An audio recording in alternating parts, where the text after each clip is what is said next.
통합진보당 대변인 홍성규입니다. 세 가지 말씀드리겠습니다. 의혹이 불거진 지 무려 한 달이나 지난 상황에서 눈치만 보다가 대통령의 말 한마디에 부랴부랴 들어간 압수수색입니다. 실무책임자인 대공수사국장의 사무실에는 들어가지도 못했고 국정원 직원의 안내를 받아서 국정원이 제출한 서류만 들고 나왔다고 합니다.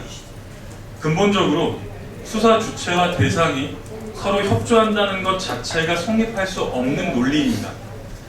사실 우리 국민들은 애시당초 구색 맞추기에 불과할 이번 검찰의 압수수색에 큰 기대를 걸지도 않았습니다. 본질적으로 검찰 역시 이번 사건에서 국정원의 충실한 공범이 아니었습니까? 그럼에도 불과 10달 만에 다시 압수수색을 들어갈 수밖에 없었다는 것, 이것이 바로 무서운 민심임을 똑바로 직시해야 할 것입니다. 박근혜 대통령과 새누리당은 절대로 착각해서는 안 됩니다.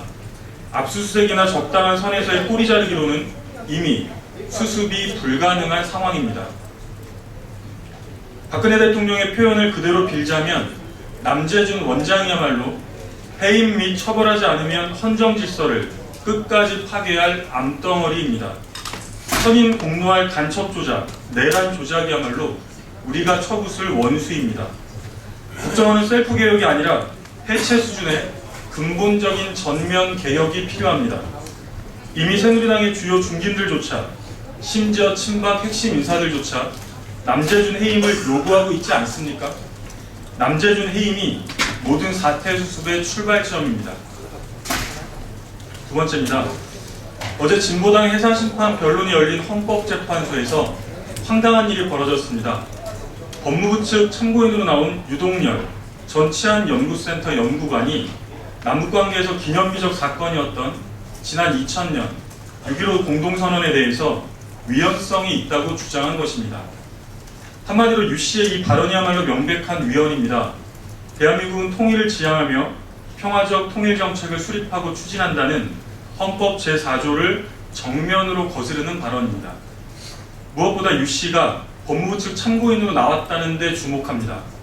국내는 물론 세계적으로도 그 유례가 극히 드물어 크게 주목받고 있는 이번 사건 관련해서 법무부가 참고인을 가볍게 대충 선정하지도 않았을 터입니다. 혹시라도 이것이 법무부의 공식 입장인가 즉각적인 해명이 필요합니다. 아울러 이번 사건의 실질적 청구인이 박근혜 대통령이라는 것 역시 주지의 사실입니다.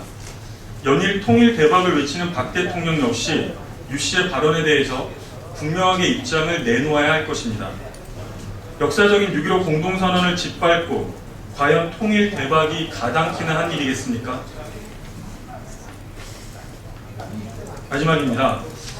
엊그제 일본 중의원이라는 자가 한국 여성은 거짓말만 한다, 인종이 다르다는 극언을 쏟아냈습니다. 역사 왜곡을 넘어서 평생 극심한 상처 속에 살아오신 할머니들에 대한 인격적 살인입니다.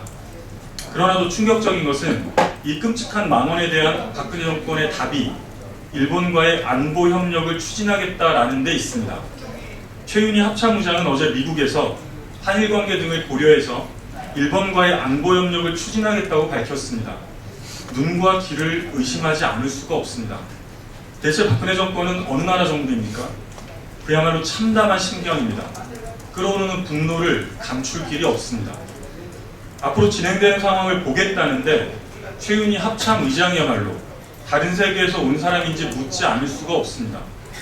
하루도 빠지지 않고 쏟아지는 일본 극우 군국주의자들의 도발과 망언 사태를 안보를 책임지고 있다는 최 합참의장만 모르고 있다는 말입니까?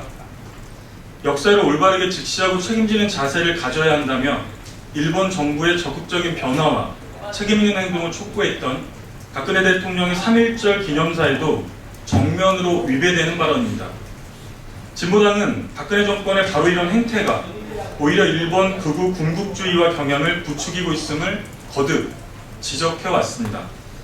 일본이든 미국이든 우리 국민의 뜻을 받들어 당당하게 임하라는 것이 국민의 지엄한 명령입니다. 박근혜 정권의 맹성을 촉구합니다. 이상입니다.